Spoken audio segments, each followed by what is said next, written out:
Há um Portugal maior, um Portugal com 15 milhões de portugueses e lusodescendentes, um Portugal que vai para lá das fronteiras. Há um Portugal maior, cheio de pessoas prontas a desafiar o destino e a mudar o futuro, que têm ideias para mudar a vida, a sua e a dos outros. O Arrebita Porto e a Fruta Feia são apenas duas boas ideias de origem portuguesa que passaram à prática. Muitas mais andam por aí. Sou José Paixão e tenho 30 anos. Isabel Soares, 31 anos.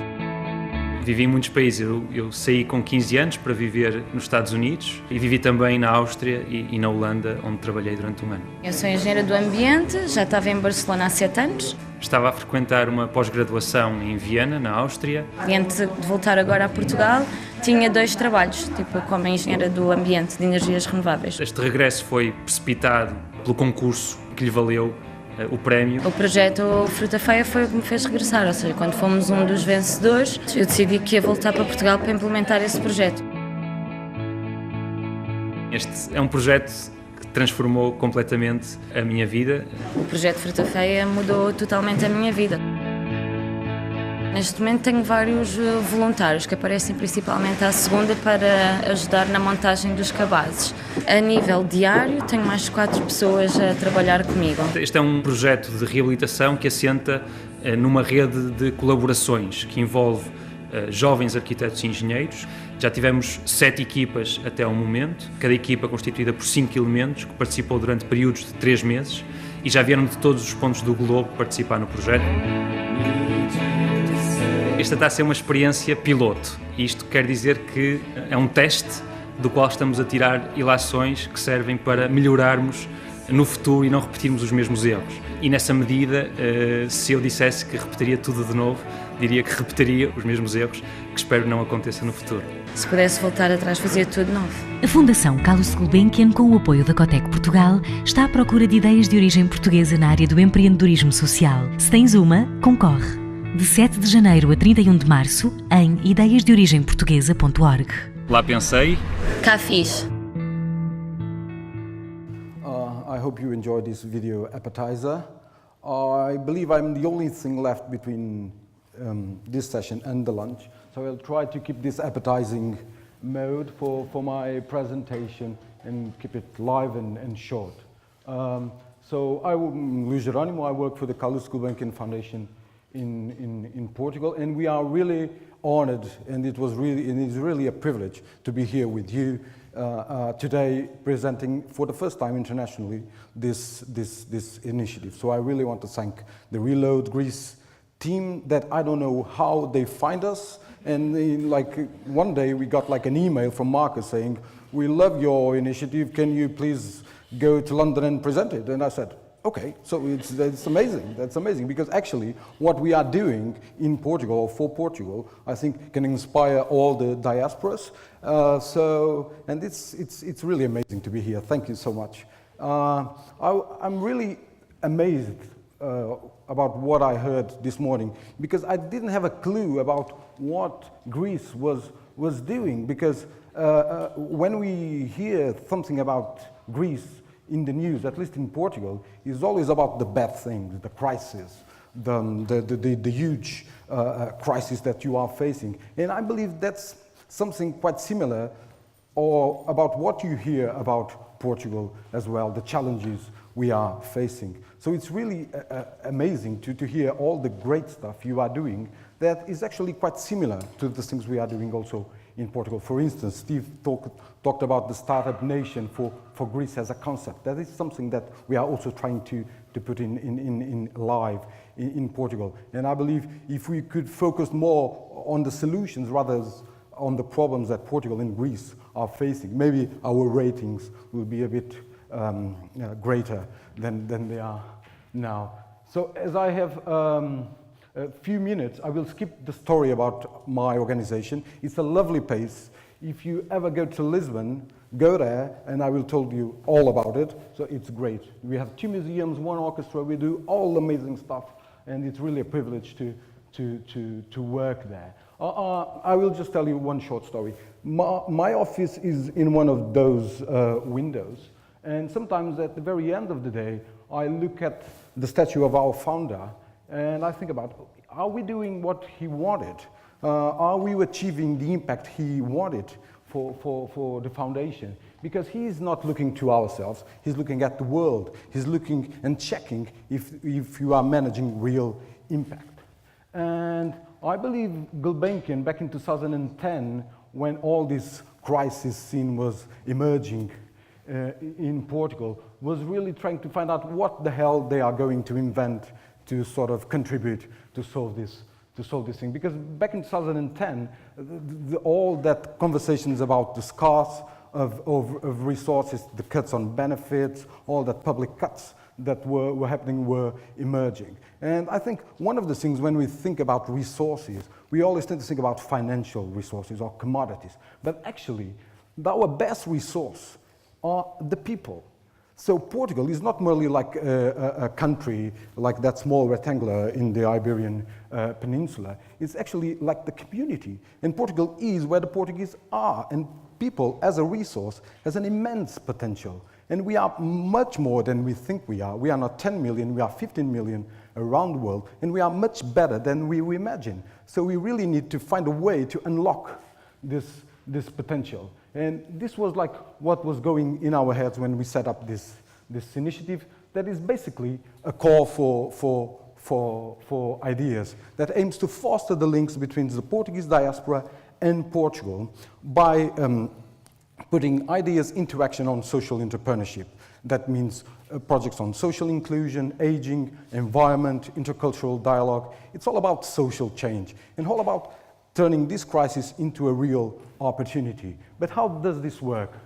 So basically, it's having an idea, the sparkling moment, it was mentioned before, set up a team that needs to have members from the Portuguese diaspora and members in Portugal, build your case through a video and submit it on our platform and start spreading the word so people can start commenting on it and discussing it. So by the very end of the deadline of the call for proposals, we end up with a map, a world map like this, and these small flags represents where the ideas are coming from. We gathered almost 300 ideas in the two editions of this initiative, and we are actually having, the third edition is now live, and the deadline is on the 31st of March, so many more ideas will come. So at this stage, at the very end of the first stage, our jury pick up the 10 best ideas based on their potential, the video and the small questionnaire. It's a really straightforward process. And after that, what do? We start working with the team members to turn their ideas into real projects. And we do it in two moments. First, an online moment through coaching, mentoring online. And then we gather all that teams in our foundation and set up this boot camp, which are 2 days really intense workshop when they go through all the stages of a project, value proposition, business model, all that stuff you know much better than I do. And at the very end of this boot camp, they pitch their ideas to the jury, and the jury decides the winners, and we really celebrate this moment with a big event where the ideas can showcase their project and celebrate. So we thought maybe we can end up our work here, but no, this is really where the thing starts, because now we have to put these projects into real life. So what do we give to the projects? We give a cash prize for the 3 best ideas. We give a 1-year mentoring and coaching for all the 10 finalists. And one of the things we also do, we put all our expertise and networks at the foundation to set up the right partnerships to put these projects up and running. And it's really so amazing what we then, in like a short period of time, can make happening. So these are some few examples that we are supporting. We have 14 projects running at the moment. The first 2 were shown at the video.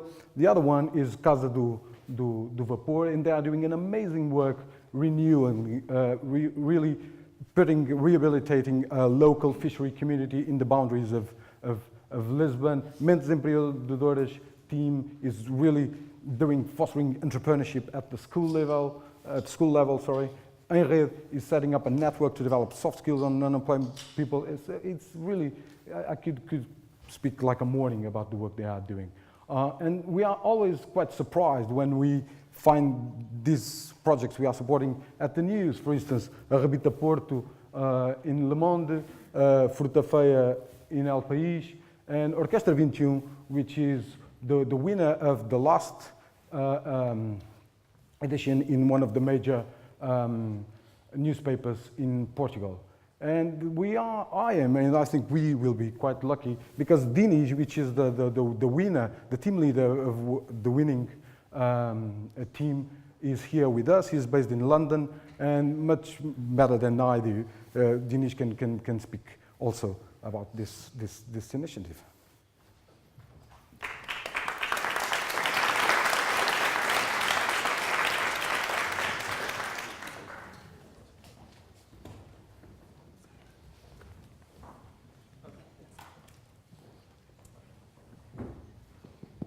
Yes. Oh, hi. Thank you, Luis. I mean, before I tell you what the idea and the project is about, I think what Luis has just been talking about, it might sound like a sort of dream, and it might be a bit of a exaggeration. It isn't. They do everything he said, and they've helped us so much more than we ever dreamt they would. And I think that's the key to, in Portugal and in Greece. You said that there's a foundation which is similar to Gulbenkian. It's amazing. I mean, if you have anything like this, I think you have to make them as helpful as possible, which they do. It's a dream of a place, really. And what they've done for us is something that we couldn't even dream that they would do. And so the idea started about 2 years ago, or a year and a half ago. I was in Portugal over the holidays talking to a friend of mine. I'm a musician, I'm a conductor and pianist. I've been in London for 7 years. And I was talking to a friend of mine who's a composer who lives in Leipzig, in Germany, who's also been there for 7 years. And we were just coming up with ideas to do some sort of project. And every time an idea came up, we thought, oh, we need that person, and she's in Paris. And for the other one, we needed this guy who's in Zurich. And we were just like, we can't do anything. And, all our friends are abroad. And suddenly I just sort of smacked the table and said, that's what we're going to do. We're going to get them together. We're going to bring them from wherever they are, all these musicians who have left Portugal in the last 10, 15 years. We're going to put them together in an orchestra and make them play in Portugal, work in Portugal, and share what they've been doing abroad in Portugal. And we kind of felt like we'd found a sort of mine gold, and everything seemed to make sense. And we thought, this is going to be great, and we'll find some funding, because in Portugal there's a real sense for patriotism and for ideas. People love and to know about what the people abroad are doing. And we thought, this is going to be great. And for a year, we were trying to find funding. We couldn't get a penny because of, the crisis is not just a crisis, it's also an excuse to not do things and to say people have money. The money is still somewhere. Some people still have money, but everybody uses the excuse of the crisis to not do things.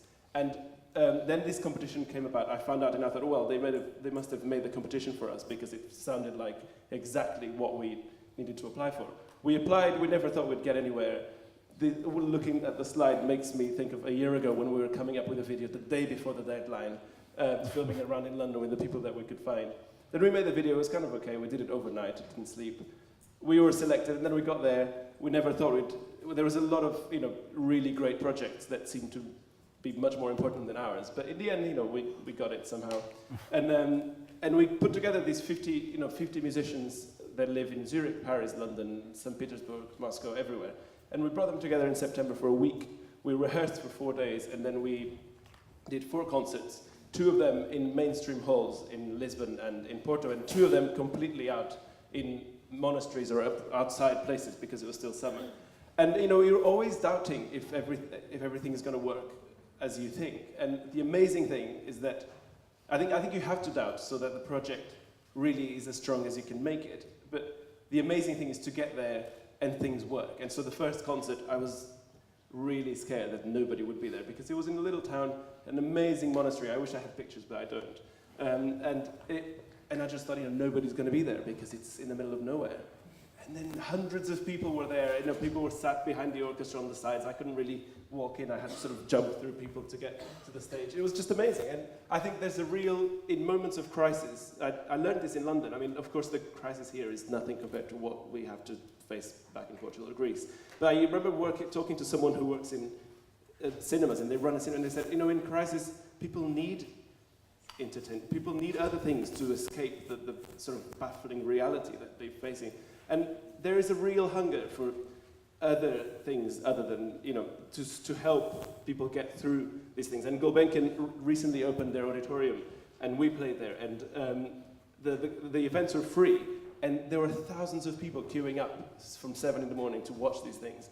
And, you know, people say that there's no audience for classical music, or there's no audience for... There is. I mean, people don't, you know, even if it's free, they don't want to get bored. So people want to see these things. And I think if you can encourage as much as, you know, thinkers and artists, and... I mean, does anyone here know who Leonidas Kavakos is? 4 people. You have one of the greatest violinists in history, and not many of you know about it. He's one of the most important people in music today. So, you know, find him and get him to do things in Greece. Thank you.